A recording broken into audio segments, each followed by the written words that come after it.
انیلا جلدی اٹھ جا، میں نے ناشتہ بنا دیا ہے، اس کے بعد کام پر جا رہی ہوں۔ تو اپنے بہن بھائیوں کا خیال رکھنا اور باہر کا دروازہ بھی بند کر لے۔ جب تک میں گھر نہ آ جاؤں گھر سے باہر مت نکلنا، نہ کسی بہن بھائی کو باہر نکلنے دینا۔ میں گہری نیند میں تھی جب اماں نے مجھے اٹھایا۔ میں آنکھیں مسلتی بستر سے باہر نکلی اور اماں کو دروازہ بند کر کے واپس آ کر بستر پر لیٹ گئی۔ مجھے شدید نیند آ رہی تھی اور میرا اٹھنے کو بالکل بھی دل نہیں کر رہا تھا، لیکن میرے چھوٹے بہن بھائی مجھے سونے ہی کہاں دیتے تھے۔ تھوڑی دیر میں انہوں نے شور مچا کر مجھے اٹھا دیا۔ میں نے انہیں ناشتہ وغیرہ دیا اور گھر کی صفائی وغیرہ کرنے لگ گئی۔ پورا وقت تو ان کا دھیان رکھتے ہی گزر جاتا تھا۔ اماں صبح سویرے ہی گاؤں کے بازار میں سبزی وغیرہ بیچنے کے لیے چلی جاتی تھی اور پیچھے بہن بھائیوں کا خیال رکھنے کے لیے مجھے چھوڑ جاتی۔ حالانکہ میں اماں سے کہتی تھی کہ مجھے کام کرنے دو اور خود بہن بھائیوں کو سنبھال لو، کیونکہ انہیں سنبھالنا مجھے بہت ہی مشکل لگتا تھا۔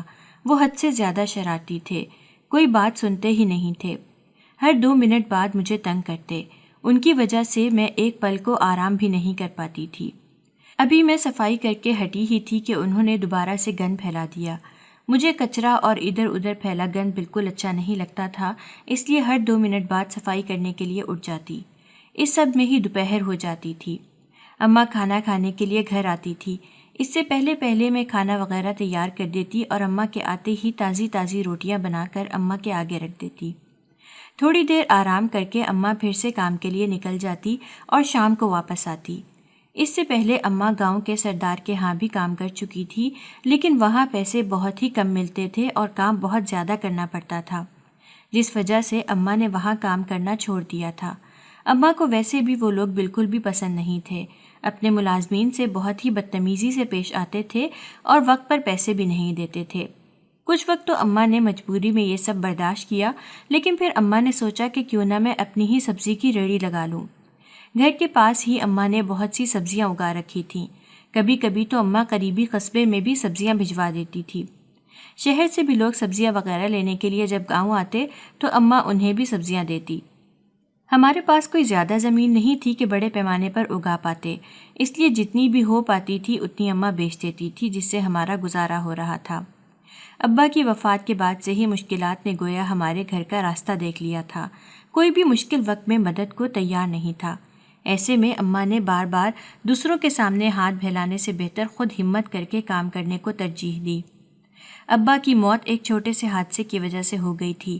وہ ٹرک چلاتے تھے اور ایک دن رات کے وقت جب وہ ٹرک چلا رہے تھے تبھی بے دہانی میں ان کا ٹرک کھائی میں جا گرا اور ابا موقع پر ہی دم توڑ گئے۔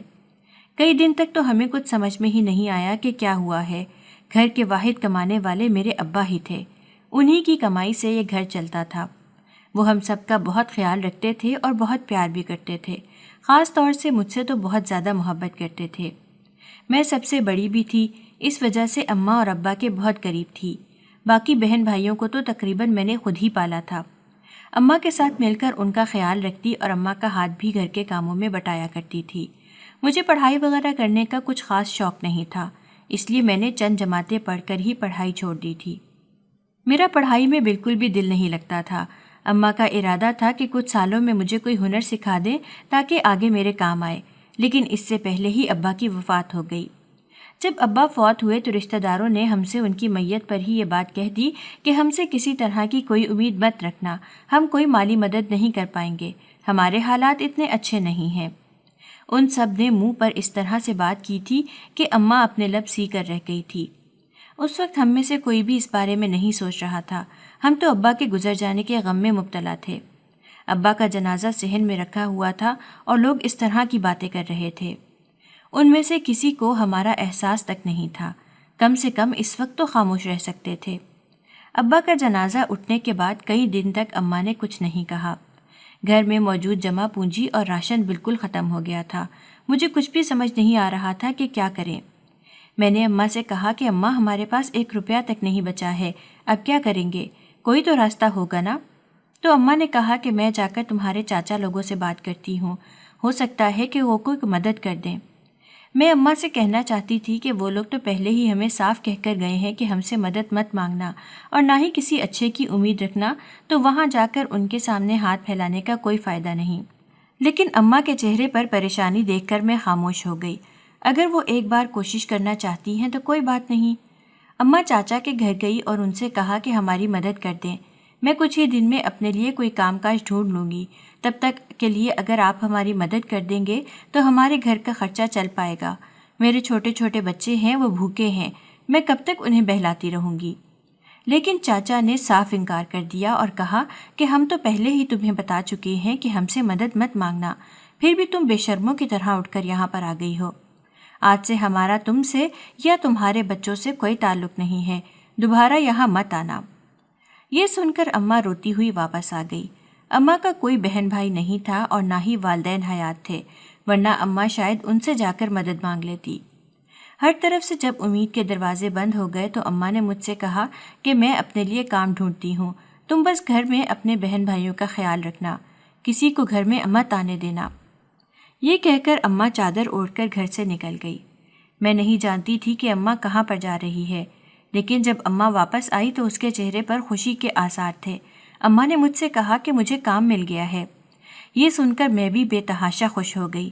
میں نے اماں سے پوچھا، اماں آپ کہاں پر کام ڈھونڈ کر آئی ہیں اور کس طرح کا کام ہے؟ تو اماں نے کہا سردار کے گھر میں صفائی ستھرائی کا کام ملا ہے، اس وقت میرے لیے یہ بھی غنیمت ہے، پیسے کم دے رہے ہیں لیکن کچھ نہ ہونے سے کچھ ہونا بہتر ہے، اسی لیے میں نے ہاں کر دی ہے۔ اگلے دن سے ہی اماں نے کام پر جانا شروع کر دیا۔ صبح سے رات تک اماں وہاں پر کام کرتی رہتی اور رات کو جب واپس آتی تو خود تھکی ہوتی۔ میں اماں کے پاؤں دباتی اور کہتی کہ اماں وہاں پر کام کرنا چھوڑ دے، کتنا کام کرواتے ہیں تجھ سے، تیری حالت خراب ہوتی جا رہی ہے۔ لیکن اماں نے کہا کہ بیٹی مجبوری ہے، کام تو کرنا ہی پڑے گا، ورنہ اس گھر کو کیسے چلائیں گے؟ اماں کو امید تھی کہ مہینہ ختم ہونے کے بعد وقت پر تنخواہ مل جائے گی، لیکن پورا مہینہ جب اماں نے پاگلوں کی طرح کام کیا اور تنخواہ کا وقت آیا تو مالک نے یہ کہہ کر ٹال دیا کہ ابھی میرے پاس پیسے نہیں ہیں، جب آئیں گے تب میں دے دوں گی۔ یہ سن کر اماں کی حالت رونے والی ہو گئی۔ انہوں نے مالکن سے کہا کہ آپ میرے حالات سے بہت اچھے سے واقف ہیں، میرے چھوٹے چھوٹے بچے ہیں اور شوہر بھی نہیں ہے، گھر میں کمانے والا میرے علاوہ کوئی نہیں ہے، میں اس لیے پورا مہینہ کام کرتی رہی تاکہ مجھے کچھ پیسے مل سکیں، اور اب آپ کہہ رہی ہیں کہ آپ کے پاس پیسے نہیں ہیں۔ یہ سن کر مالکن کو غصہ آ گیا اور کہا کہ تیرے اندر اتنی ہمت آ گئی ہے کہ میرے سامنے زبان چلا رہی ہے، اگر تجھے زیادہ مسئلہ ہے تو یہاں سے چلی جا۔ اماں روتے ہوئے وہاں سے گھر آ گئی۔ میں نے اس دن اماں کو بہت پریشان دیکھا۔ اماں نے مجھے سارا واقعہ بتا دیا جس پر مجھے شدید ترین غصہ آیا۔ دل کیا جا کر اس مالکن کو خوب کھری کھری سناؤں، لیکن اماں نے مجھے روک دیا اور کہا کہ میں خود بات کروں گی، ہو سکتا ہے کہ وہ 1-2 دن میں پیسے دے دے۔ اس پورے گاؤں میں مجھے واحد ایک یہی کام ملا ہے، اگر یہ بھی میرے ہاتھ سے چلا گیا تو میں کیا کروں گی؟ اس لیے تو جذباتی پن میں کوئی بھی بے وقوفی مت کرنا۔ اماں کے کہنے پر میں خود کو روک کر بیٹھ گئی، ورنہ مجھے اس مالکن پر شدید غصہ آ رہا تھا جو اماں کو یوں ذلیل کر رہی تھی۔ تقریباً 1 ہفتے بعد جا کر مالکن نے پیسے دیے، وہ بھی بہت ہی کم، اور کہا کہ باقی کے پیسے اگلے مہینے کی تنخواہ کے ساتھ دے دے گی۔ اور پھر 2-3 بار جب اس نے ایسا ہی کیا تو اماں نے ہمت ہار دی اور کہا کہ اب میں مزید اس کے ساتھ بحث نہیں کر سکتی اور اس کے ہاں کام کرنے کی ہمت نہیں رکھتی۔ میں پہلے بھی یہی چاہتی تھی کہ اماں یہ نوکری چھوڑ دے، اور جب اماں نے خود سے یہ بات کہی تو مجھے بہت خوشی محسوس ہوئی۔ میں نے اماں سے کہا کہ آپ اب کیا کام کریں گی؟ اگر آپ چاہیں تو میں کہیں کام ڈھونڈتی ہوں اور آپ گھر پر رہیں، میں کام کروں گی۔ اماں بولی نہیں نہیں، تو کام پر مت جانا، تجھے ابھی زمانے کی سمجھ نہیں ہے، باہر لوگ بہت ہی الگ طرح کے ہوتے ہیں، تجھے زندگی کی اتنی اچھی پرکھ نہیں ہے، بس تو گھر پر رہ، میں ہوں نا، میں کام کروں گی۔ کچھ دن اماں سوچتی رہی، پھر اماں نے کہا کہ دیکھ، ہمارے پاس پچھلا صحن اور تھوڑی سی زمین کا ٹکڑا خالی پڑا ہے، کیوں نہ ہم یہاں پر سبزیاں اگا کر انہیں بیچنا شروع کر دیں۔ تو نے دیکھا ہے نا کہ صبح سویرے پاس کے قصبے سے لوگ آتے ہیں اور بعض دفعہ شہر سے بھی آ کر سبزیاں خرید کر لے جا کر بیچتے ہیں۔ مجھے لگتا ہے یہ کام ٹھیک رہے گا، یہاں پر مجھے کسی کی باتیں بھی نہیں سننی پڑیں گی اور میں اپنی مالکن بھی خود ہی ہوں گی۔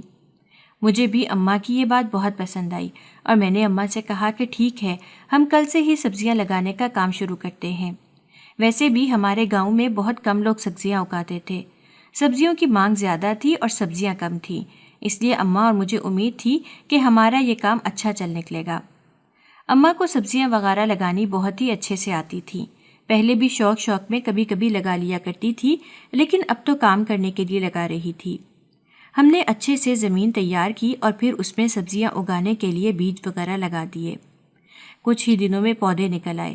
یہ دیکھ کر میں اور اماں خوشی سے پاگل ہو گئے۔ اور پھر سبزیاں اگنا شروع ہوئیں تو اماں نے قصبے سے سبزیاں خریدنے کے لیے آنے والے لوگوں سے بات کی اور ان سے کہا کہ میں بھی سبزیاں بیچنا چاہتی ہوں۔ وہ لوگ راضی ہو گئے اور اماں روزانہ صبح سویرے انہیں سبزیاں دینے لگ گئیں۔ اس دوران اماں نے سوچا کہ وہ خود بھی ریڑھی لگا لیں، یوں کام زیادہ اچھا ہو جائے گا، کیونکہ جو لوگ سبزیاں خرید کر قصبے میں یا شہر میں بیچنے کے لیے جاتے تھے وہ لوگ اتنے زیادہ پیسے نہیں دیتے تھے، کیونکہ انہیں بھی آگے اپنا منافع رکھ کر بیچنی ہوتی تھی۔ یوں اماں نے بھی ایک ریڑھی کا بندوبست کر اس پر سبزیاں رکھ کر گاؤں میں بیچنا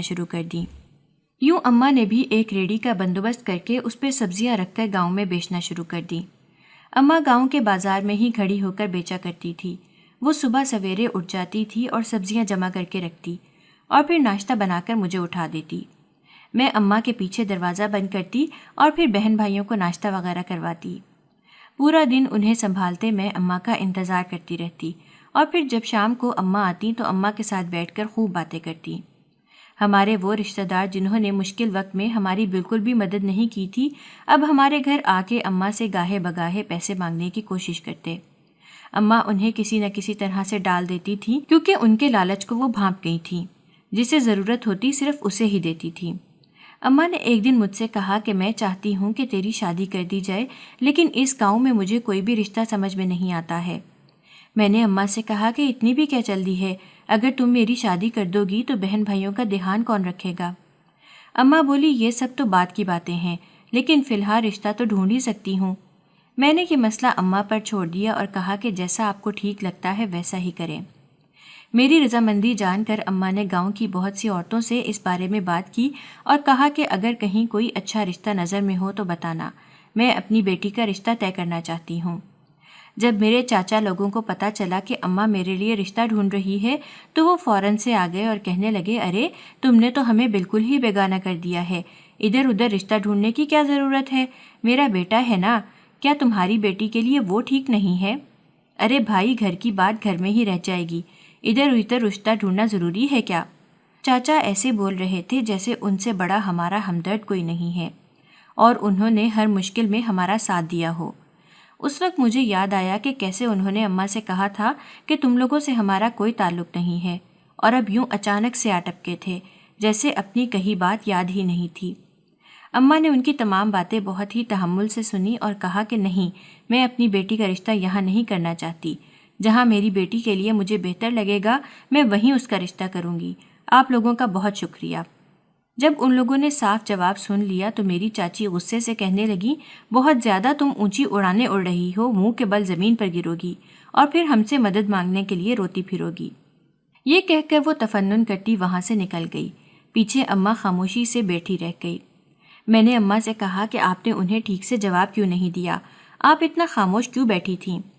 اماں بولی، ضروری نہیں کہ ہر ایک کو جواب دیا جائے، ان کے لیے میری خاموشی ہی سب سے بڑا جواب تھی۔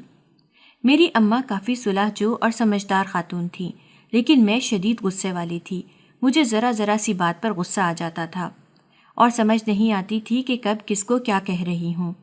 اماں مجھے اکثر سمجھاتی تھیں کہ اتنا غصہ اچھا نہیں ہوتا ہے، غصہ بہت سی غلط فہمیاں پیدا کرتا ہے، اس لیے اپنے غصے کو قابو میں رکھنا سیکھو، ورنہ تمہارے لیے بہت سی مشکلات کھڑی ہو جائیں گی۔ اس سے پہلے کہ اماں میرے لیے کوئی رشتہ ڈھونڈ پاتی، انہی دنوں اچانک سے کام کرتے ہوئے اماں کو دل میں شدید درد ہوا اور وہ وہیں گر کر بے ہوش ہو گئی۔ جب مجھے پتہ چلا تو میں بھاگی بھاگی وہاں پہنچی اور اماں کو فوراً گاؤں کی ڈسپینسری میں لے کر گئی۔ جب ڈاکٹر نے چیک کیا تو کہنے لگی کہ تمہاری اماں مستقل کھڑی رہتی ہیں اور بالکل بھی آرام نہیں کرتی، اس لیے ان کی صحت خراب ہو رہی ہے۔ اب انہیں کام پر مت جانے دینا، بلکہ گھر پر ہی آرام کرنے دینا، یہی ان کے لیے بہتر ہے۔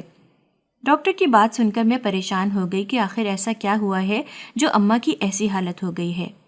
میں یہی سوچ کر پریشان ہوتے ہوئے اماں کو گھر لے آئی۔ اماں سے میں نے کہا کہ اب آپ کو کام پہ جانے کی کوئی ضرورت نہیں ہے، آپ صرف اور صرف گھر پر آرام کریں گی۔ اگر آپ نے ضد کی تو میں ناراض ہو جاؤں گی۔ میں نے کسی نہ کسی طرح سے اماں کو گھر پر رکنے کے لیے منا ہی لیا۔ میں نہیں چاہتی تھی کہ اماں کو کچھ ہو اور ابا کی طرح وہ بھی ہمیں اکیلا چھوڑ کر چلی جائیں۔ اگلے دن سے میں خود ہی کام پر جانے لگ گئی، لیکن مجھے کام کا کوئی تجربہ نہیں تھا، اس لیے ٹھیک سے کچھ بھی کما نہیں پائی۔ اماں نے مجھ سے کہا بھی کہ تم یہ کام نہیں کر پاؤ گی، مجھے جانے دو، لیکن میں نے ان کی کوئی بات نہ سنی۔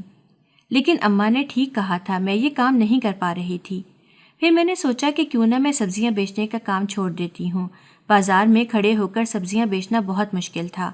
بہتر یہ ہے کہ جو شہر کے کچھ لوگ ہم سے سبزیاں خرید کر لے کر جاتے ہیں انہی کو سبزیاں بیچ دیا کریں، جو پیسے آئیں گے ان سے گھر چلا لیں گے۔ اماں بھی اس بات پر راضی تھی۔ یوں میں نے گھر پر رہنا شروع کر دیا۔ اماں اب شدت سے چاہتی تھی کہ میری شادی کر دی جائے، لیکن میں اس حق میں نہیں تھی۔ میرا خیال تھا کہ پہلے اماں کی طبیعت ٹھیک ہو جانی چاہیے۔ اگر وہ ٹھیک نہیں ہوں گی تو میں دوسرے گھر میں کیسے جا سکتی تھی؟ پورا وقت میرا دھیان اماں میں رہتا۔ میرے باقی بہن بھائی اس وقت کافی چھوٹے تھے، وہ اماں کا خیال نہیں رکھ سکتے تھے۔ انہیں تو خود میں سنبھالتی تھی، اس لیے میرا ساتھ رہنا بہت زیادہ ضروری تھا۔ میں اماں کو کچن وغیرہ کا کوئی کام نہیں کرنے دیتی تھی، ان کی صحت پر کوئی سمجھوتا نہیں کر سکتی تھی۔ گھر کا راشن وغیرہ لینے کے لیے بھی بازار میں خود ہی جاتی تھی۔ ہمارے گاؤں میں ویسے تو ہر چیز میسر تھی، لیکن یہاں سب سے بڑا مسئلہ پانی کا تھا۔ پانی بھرنے کے لیے ہمیں دور کنویں تک جانا پڑتا تھا، جو گاؤں کے آخری کونے میں بنا ہوا تھا۔ اب تک گاؤں میں پانی کی لائنیں نہیں لگی تھیں۔ میں روزانہ صبح سویرے کنویں سے پانی بھرنے کے لیے گھر سے نکل جاتی تھی۔ اس وقت وہاں پر رش تقریباً نہ ہونے کے برابر ہوتا تھا، آس پاس کوئی بھی نہیں ہوتا تھا۔ ایک دن میں پانی بھر کے مڑنے ہی لگی تھی کہ اسی وقت وہاں گاؤں کا سردار آ گیا۔ میری اماں پہلے ان لوگوں کے گھر پر ہی کام کرتی تھی۔ سردار کی شہرت گاؤں میں کچھ اچھی نہیں تھی، اس لیے یوں اسے صبح سویرے اپنے سامنے دیکھ کر میں فوراً سے گھبرا گئی اور پانی کا گھڑا میرے ہاتھ سے چھوٹ کر زمین پر گر کر ٹوٹ گیا۔ وہ بڑی ہی دلچسپی سے میری گھبراہٹ کو دیکھ رہا تھا، پھر میرے قریب آیا اور مجھے چھونے کی کوشش کی۔ مجھے اس کی یہ حرکت بہت بری لگی، لیکن وہ مسلسل مجھے پریشان کیے جا رہا تھا۔ میں اسے دھکا دے کر بھاگتے ہوئے اپنے گھر کی طرف چلی آئی۔ اماں نے جب مجھے یوں حواس باختہ گھر آتے دیکھا تو مجھ سے کہا کہ کیا ہوا ہے، اتنا پریشان کیوں ہو؟ میں نے اماں کو کچھ بھی بتانا مناسب نہیں سمجھا اور کہا کہ کچھ نہیں، بس وہاں پر سانپ دیکھ لیا تھا۔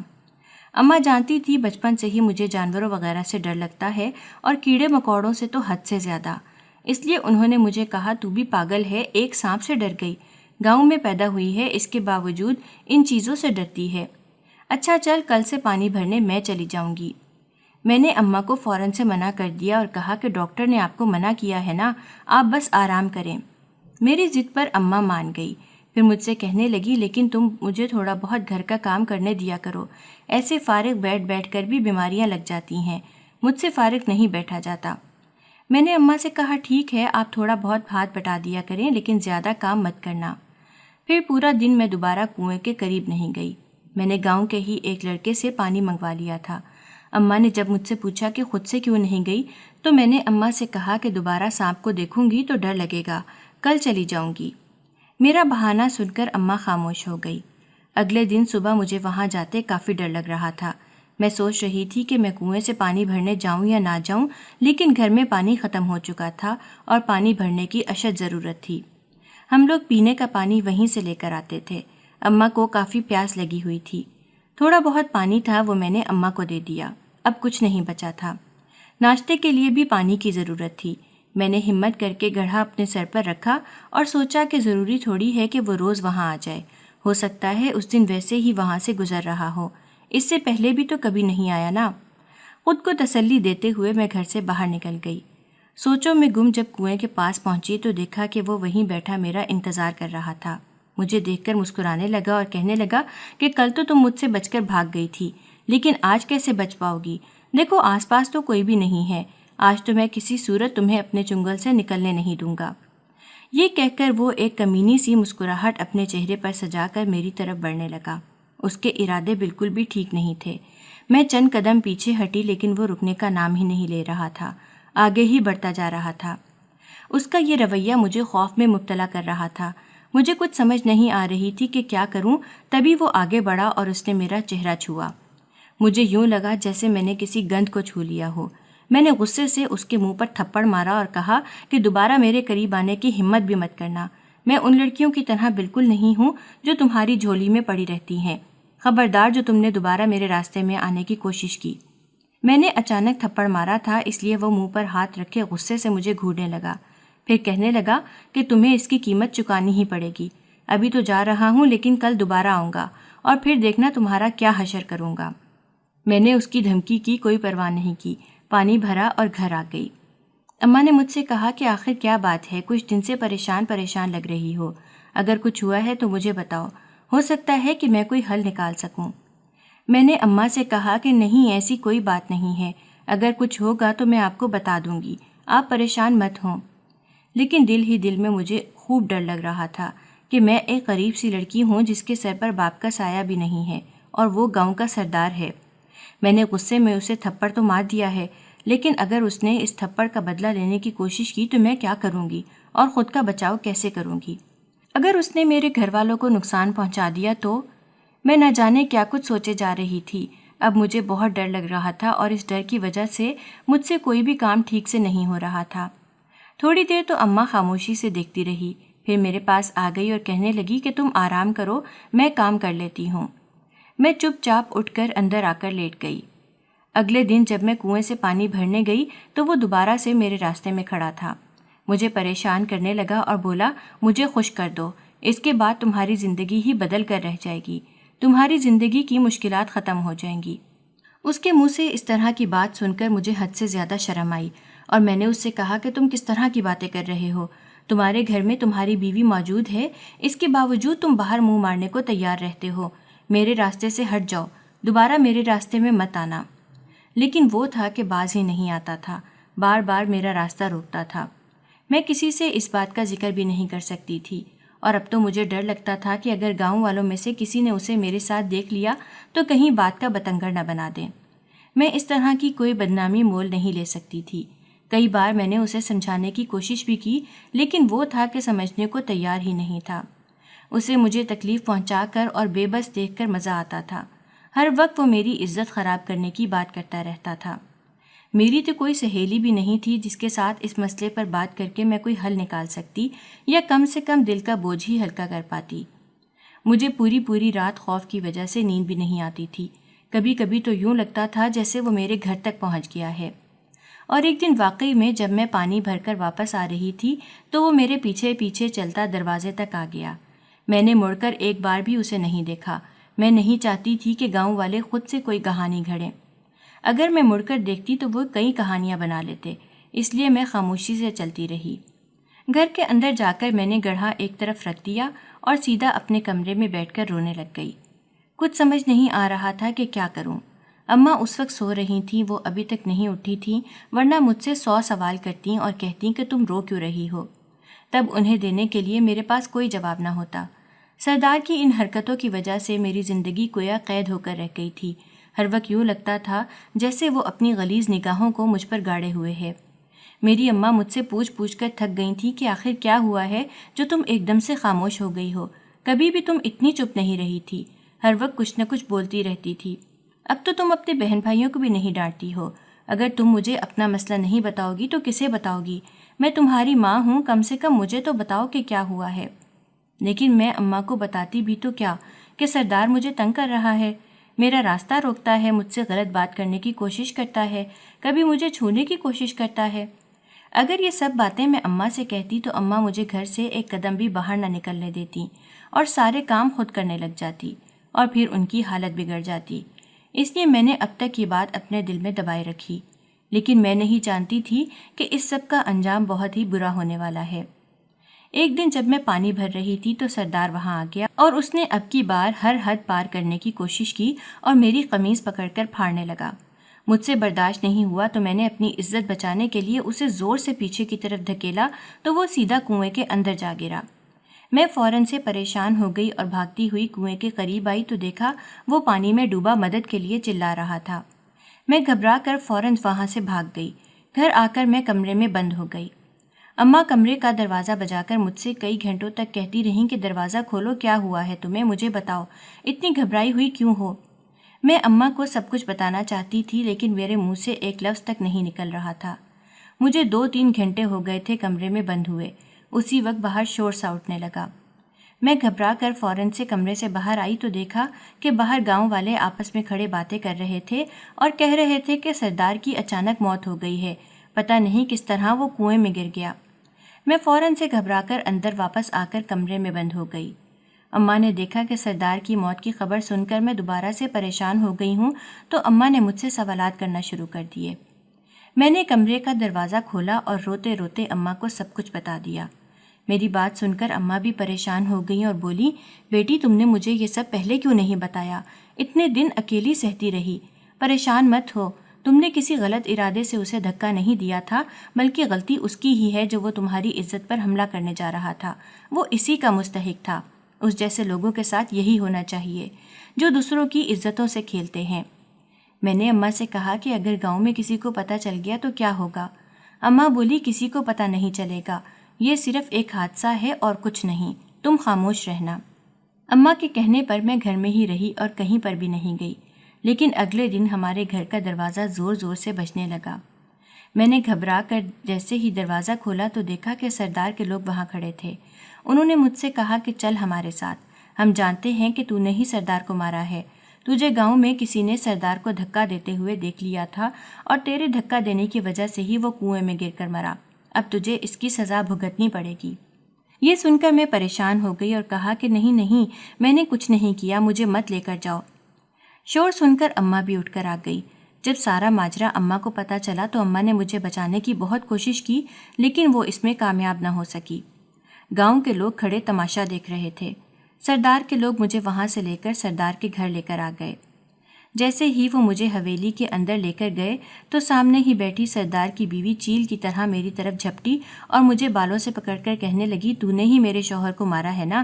تیری اندر اتنی ہمت کہاں سے آئی کہ میرے شوہر کو مارے؟ وہ تو حد سے زیادہ معصوم تھا۔ جھوٹے الزامات لگا رہی ہے تو اس پر کہ اس نے تیری عزت پر حملہ کرنا چاہا۔ مجھے کچھ سمجھ نہیں آ رہا تھا کہ میں کیا کروں۔ میں بس روئے جا رہی تھی۔ میں نے اس عورت کو یقین دلانے کی کوشش کی کہ میں نے جان بوجھ کر ایسا نہیں کیا، بلکہ تمہارا شوہر واقعی میں کافی دن سے مجھے پریشان کر رہا تھا، اور اس دن تو اس نے مجھ پر حملہ کرنے کی کوشش کی اور میں نے اپنی عزت بچانے کے لیے اسے پیچھے کی طرف دھکا دے دیا۔ مجھے نہیں پتا تھا کہ وہ کنویں میں گر جائے گا۔ میری اس سب میں کوئی غلطی نہیں ہے۔ لیکن وہ میری بات سننے کو راضی ہی نہیں تھی، مسلسل مجھے مارے جا رہی تھی۔ پھر وہ آدمی مجھے اندر لے گئے اور ایک کمرے میں بند کر دیا اور کہا کہ جب تک ہماری اجازت نہیں ہوگی تم اس حویلی سے باہر نہیں نکل سکو گی۔ اگر تم نے ایسی کوئی کوشش کی بھی تو تمہیں زنجیروں میں باندھ کر حویلی کے پچھلے کمرے میں پھینک دیا جائے گا اور پھر تم ساری زندگی وہاں سے نکل نہیں سکو گی۔ مجھے اپنی اماں اور اپنے بہن بھائیوں کی بہت زیادہ یاد آ رہی تھی۔ میں جانتی تھی کہ وہ لوگ بہت پریشان ہوں گے اور مجھے اس بات کا بھی ڈر تھا کہ سردار کے آدمی ان لوگوں کو جا کر بار بار پریشان نہ کریں۔ میں بس ان کی خیریت معلوم کرنا چاہتی تھی، لیکن یہاں پر تو کوئی بھی مجھ سے کچھ بھی کہنے کو تیار نہیں تھا اور نہ ہی مجھے کچھ بتا رہا تھا۔ میں نے کئی بار دروازہ زور زور سے بجا کر ان سے کہا کہ مجھے یہاں سے باہر نکالو، لیکن یوں لگتا تھا جیسے وہ مجھے یہاں ڈال کر واپس نکالنا ہی بھول گئے ہیں۔ 3 دن تک انہوں نے مجھے اس کمرے میں ہی بند رکھا۔ پھر ایک دن دروازہ کھلا اور میں نے دیکھا کہ سردار کا بڑا بیٹا وہاں داخل ہوا۔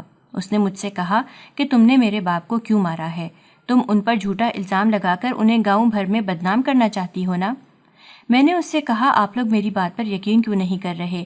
میں سچ بتا رہی ہوں، سردار میری عزت پر حملہ کرنے کی کوشش کر رہا تھا، اس لیے میں نے اسے پیچھے کی طرف دھکیل دیا اور وہ کنویں میں جا گرا۔ لیکن اس نے مجھے پاؤں سے ٹھوکر ماری اور کہا کہ تمہاری اوقات کیا ہے جو تم میرے باپ کے بارے میں ایسی بات کر رہی ہو؟ اب تم ساری زندگی یہیں پر سڑتی رہو گی۔ یہ کہہ کر دروازہ بند کر کے وہ وہاں سے نکل گیا۔ مجھے صرف ایک بات کی پرواہ ہو رہی تھی کہ میری اماں کس حال میں ہوں گی۔ پہلے ہی وہ بیمار تھیں، اب اگر میں گھر نہ گئی تو وہ پریشانیوں کا شکار ہو جائیں گی۔ ایک دن رات کے وقت میں گھٹنوں میں سر رکھ کے بیٹھی یہی سب سوچ رہی تھی کہ اسی وقت اس کمرے کا دروازہ کھلا۔ میں فوراً سے کونے میں ہو گئی کہ اب پتہ نہیں اتنی رات کو کون آیا ہے۔ سامنے ہی اس حویلی کی ایک ملازمہ کھڑی تھی۔ وہ میرے پاس آئی اور اس نے مجھ سے کہا کہ جلدی سے میرے پیچھے پیچھے چلو، میں تمہیں یہاں سے نکال دوں گی۔ اس کی بات سن کر میں فوراً سے اس کے پیچھے چلنے لگ گئی۔ وہ مجھے حویلی کے خفیہ راستے سے گزار کر لے کر جاتی ہوئی گاؤں کے باہر آ گئی۔ وہاں میری اماں اور میرے بہن بھائی کھڑے تھے۔ اماں نے سامان وغیرہ باندھا ہوا تھا۔ میں دوڑتی ہوئی اماں کے پاس آئی اور ان کے گلے لگ کر رونے لگ گئی۔ اماں نے مجھ سے کہا کہ بیٹی خود کو سنبھالو، ہمارے پاس وقت بہت کم ہے، ہمیں جلد سے جلد گاؤں سے شہر کی طرف نکلنا ہے۔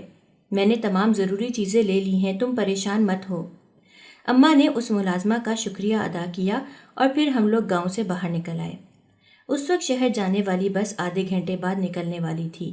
اماں نے اس کے ٹکٹ خرید لیے اور ہم سب بس میں آ کر بیٹھ گئے۔ میں نے اماں سے کہا کہ آپ نے مجھے وہاں سے کیسے بچایا؟